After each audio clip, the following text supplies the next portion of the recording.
Your favorite athlete closes in for a victorious win. The crowd holds its breath, and at the crucial moment, he misses the shot. The competitor just experienced the phenomenon known as choking, where despite months and even years of practice, a person fails right when it matters most. Choking is common in sports, where performance often occurs under intense pressure and depends on key moments. And yet, performance anxiety also haunts public speakers, contestants in spelling bees, and even world famous musicians. Most people intuitively blame it on their nerves. Why does being nervous undermine expert performance? There are two sets of theories, which both say that primarily choking under pressure boils down to something so important in these areas, that is focus. First, there are the distraction theories. These suggest that performance suffers when the mind is preoccupied with worries, doubts, fears, instead of just focusing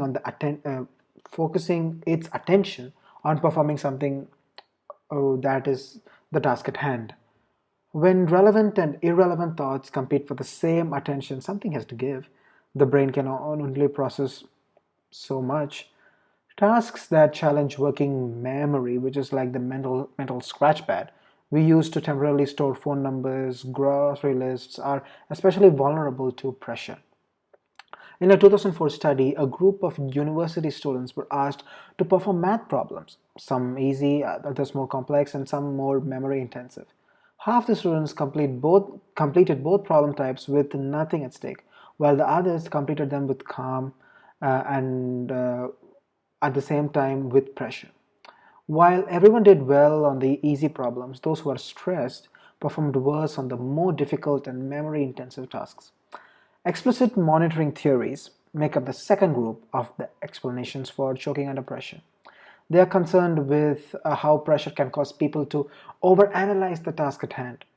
Here, the logic goes that once a skill becomes automatic, thinking about its precise mechanics interferes with your ability to do it. Tasks we do unconsciously seems to be vulnerable to this kind of choking.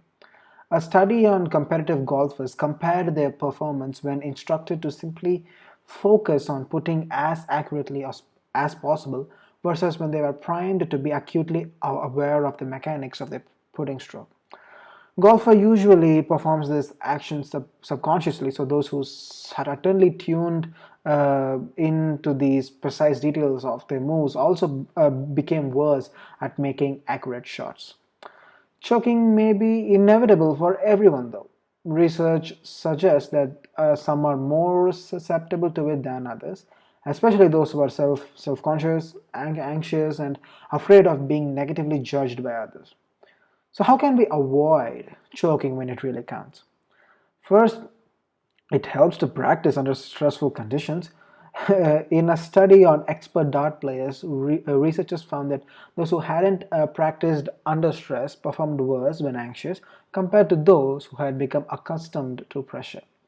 Secondly, many performers extol the virtues of a pre-performance routine, whether it's taking a few deep breaths, or repeating a cue word, or doing rhythmic sequence of movements.